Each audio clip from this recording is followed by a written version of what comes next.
NewJeans, being NewJeans, is something I have never seen in K-pop. Been listening to K-pop for 15 years, witnessing the rise and fall of the greatest Gen 2 groups, the power transition going to BTS and BLACKPINK, then the advent of Gen 4 idols. I thought I have seen it all. Enter NewJeans. NewJeans then comes, being the epitome of iconoclasm. Now, iconoclasm isn't a new concept. We've seen it splashed across the big screens and Netflix series, but K-pop? Not so much. Intrigued by their rapid successes, I have spent a week going through all Min Hee-jin's interviews, marketing analysis, and everything in between about NewJeans. And here I am, eager to share how NewJeans is rewriting the K-pop narrative.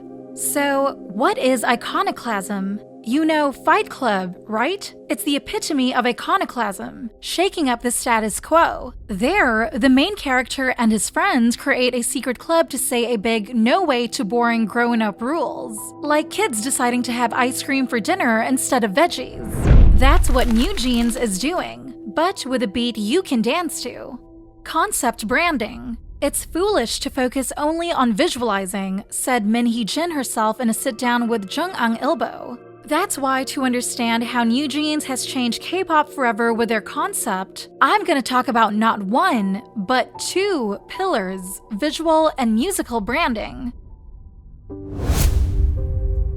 After watching spectacle-filled movies like The Avengers and binging on visually stunning series like Stranger Things and Black Mirror, we've kind of seen it all. The wow factor in special effects has dimmed. Remember the early 2000s in K-pop? The glitz, glam, and over-the-top choreographies were the talk of the town. But let's face it, when everyone started doing it, it lost its charm. Min Hee-jin saw through the haze and brought forth NewJeans with a minimalistic approach that felt like a cool breeze. The first thing that hit me was the unique vibe NewJeans carry despite their minimalistic approach. It's like having a different flavor of ice cream in every bite, but you always know it's your favorite. If I have to use 3 keywords to sum up this unique vibe, that would be nostalgic or Y2K, relatable, and profound. This is first clearly seen in NewJeans' MV. As someone keen on economics, I see Min Hee-jin's genius in adopting the customer as the hero stands, making NewJeans a relatable act whose mission is to make the days of people with their music. Each MV tells a distinct story, inviting even the non-fans into their narrative without a need to decipher a complex backstory. This is totally contrast to aespa, NMIXX, and even NewJeans' sister group LE SSERAFIM, who have a whole fictional universe where each member takes on a fictional role, just to look fancy but confuse most people. But a meaningful message can never keep people staying for long without cinematic visuals, especially in the era where your attention is shorter than a goldfish. But hey, don't forget to drop me a like so I know to make more videos like this. Their iconoclasm shines through again as they swap high-budget effects for meaningful cinematic storytelling. Their filmmaking is, for a lack of a better term, unmatched. Imagine A24, the studio behind Everything Everywhere All at Once, and Lady Birth had a birth together. Yes, that would be OMG. Oh my god, yes on that,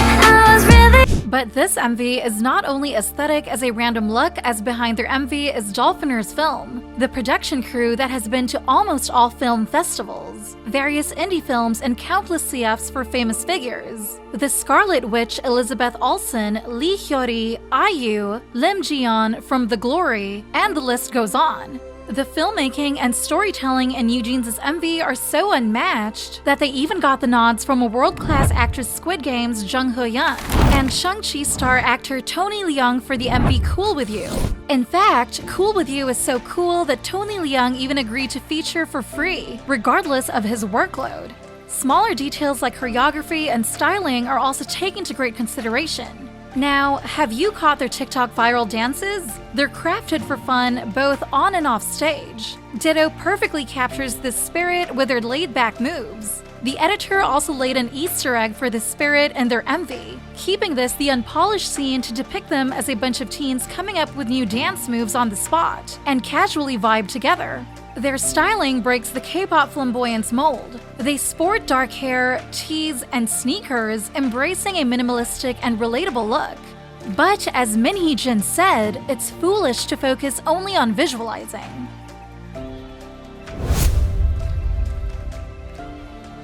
Remember those 3 words I believe best capturing NewJeans' visual branding? For their musical branding, they would be comforting, carefree, and nostalgic. Yes, I know the nostalgic part overlapped, but wait for it. Powerful and dynamic performances with wild electronic pop songs consisting of an intro, chorus, and break, a typical formula deemed to be a must for success in many K-pop groups. And NewJeans ditch them all. They don't try to mix the genres together, they don't try to mess with the ears, and they don't overcomplicate things. Instead, as critic Kim Do-hyun said, there's a comforting simplicity in NewJeans' music. It's like they've cut through the noise and delivered tunes that resonate with the soul. They've strayed from the wild electronic pop norm, offering something carefree, laid back, and most importantly, the nostalgic feeling of the 1990s that perfectly overlaps with their visual branding, making older audiences reminisce about their younger self and younger audiences reflect on the early golden age of Y2K culture. And so I couldn't help but immediately notice that. Well, them running through the hallways reminded me of like scenes in the Beatles movie. New music grammar is another point that singles out NewJeans' music. Can you guess what that is? While not being the first mover, NewJeans is the most prominent face of the trend. The longest song in their second EP lasts only 2 minutes, 40 seconds, and with Get Up, they set records for having the shortest track, 36 seconds. Their new music grammar isn't about length, but depth. Even with tracks as short as 36 seconds, they've made a mark. It's not just music, it's an experience, easily relatable and hummable. However, that isn't the only thing Adore cut short. But first, let's not cut me from your life, so hit that subscribe button.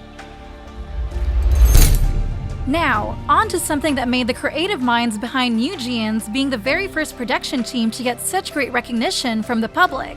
Witnessing all the rise and fall of some greatest groups created by her own hands, Min Hee-jin realized how dated the industry playbook is. The same formula, teaser, then MV for one title song, then the whole album if necessary. Especially for one's debut. Everything has to be bombastic just to end up vaguely waiting in hope that all songs would rack up music charts. So, with NewJeans, she decided to do things her own way. Teasers? Nah, she said. That was yesterday's news. NewJeans believed in the magic of surprise and chose not to release teasers. Instead, they embarked on a wild ride filled with curiosity, aiming to give the public the pure joy of savoring their music. But even the best song takes time for everyone to grow into it. And that is not to mention how the genres NewJeans debuted with wasn't popular in K-pop. So how can their success still be guaranteed? Of course, Min Hee-jin had a master plan: music videos. Rather than using MV as a mere video to illustrate NewJeans' music, she used it as a catalyst to highlight the group's earworm song, then to open a curiosity gap and induce people to listen to hit the replay button. But good or bad is still subjective. Min Hee-jin also knew it. That's why she took a step further, keeping the members under wraps. No names, no information, no nothing. That drove fans crazy, sending them on a mission to uncover the truth. Through smashing the replay button.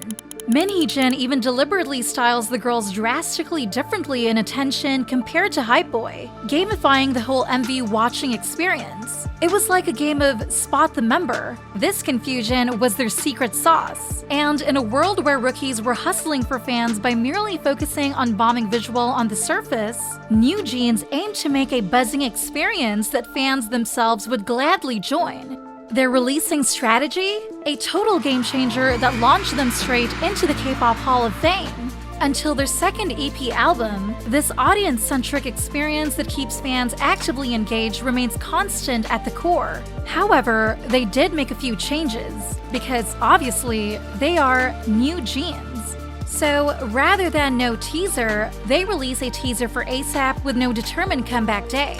This keeps people coming back daily to check on them. Then gradually, they release the other tracks of the album to create a Pandora box effect and release ASAP last. The thing is, ASAP still managed to be another Pandora box itself, because while people expected it to be upbeat and super fun, it was more like a dreamy lullaby guiding people to sleep.